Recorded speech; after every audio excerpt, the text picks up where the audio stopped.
Hello, ഇത് ഞാൻ പണ്ട് സ്കൂളിൽ പഠിക്കുമ്പോൾ ചെയ്തിരുന്ന ക്രാഫ്റ്റാണ്. പ്ലാസ്റ്റിക് നിരോധനം സ്കൂളിൽ നിന്ന് തന്നെ തുടങ്ങിയൊരു സമയം വന്നേരം. ഇതോ തുണിസഞ്ചിയും കൊണ്ടോ മാത്രമേ കടയിൽ വരെ പോകാൻ പാടുള്ളൂ എന്നതിന് അന്ന് ടീച്ചർമാരെല്ലാം പറഞ്ഞു.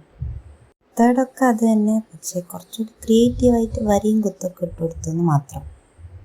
ഇത് ഗിഫ്റ്റ് കൊടുക്കാനും നല്ലൊരു ഓപ്ഷനാണ്, റിട്ടേൺ ഗിഫ്റ്റ് കൊടുക്കാനും നല്ലൊരു ഓപ്ഷനാണ്. അപ്പോൾ പറഞ്ഞു വന്നത്, ഇത് വളരെ സിമ്പിളാണ്. കാണുന്ന പോലെയെല്ലാം മടക്കി ഗ്ലൂ തേച്ച് കൊടുക്കുക. ഗ്ലൂ തേക്കുമ്പോൾ നല്ല കട്ടിക്ക് തന്നെ തേച്ചോ, സാധനങ്ങളൊക്കെ വെക്കേണ്ടതാണ്, വീണൊടുക്കരുത്. സൈഡ് രണ്ടും ഇങ്ങനെ മടക്കി കൊടുക്കുക. ഞാൻ പറയുന്നതിനെക്കാട്ടിലും കൂടുതൽ നിങ്ങൾക്ക് കണ്ടാൽ മനസ്സിലാവും.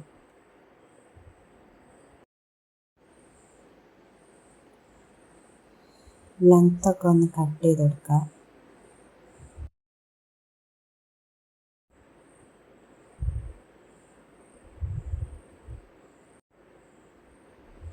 ഒരു ഹോൾ ഇട്ട് കൊടുക്കുക. ഞാനിവിടെ ഇറുക്കിൽ ഉപയോഗിച്ചിട്ട് ഹോൾ ഇടുകയാണ്. പേപ്പർ പഞ്ചില്ലാത്തതുകൊണ്ടാണ് ഞാൻ ഇറുക്കിൽ ഉപയോഗിച്ചത്. ഒരു ചരട് വെച്ചിട്ട് ഹാങ്ങിങ് കൂടി സെറ്റാക്കി കൊടുക്കുക.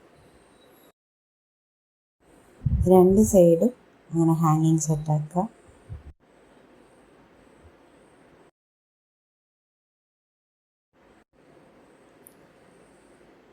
ചരടിൻ്റെ ബാക്കി വന്ന പോർഷനെല്ലാം ഒന്ന് കട്ട് ചെയ്ത് കൊടുക്കാം.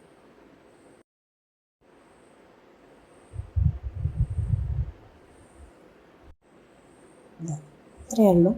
നമ്മുടെ പേപ്പർ ബാഗ് ഇവിടെ റെഡിയാണ്. ഇഷ്ടപ്പെട്ടാൽ ഒന്ന് സബ്സ്ക്രൈബ് ചെയ്യണേ.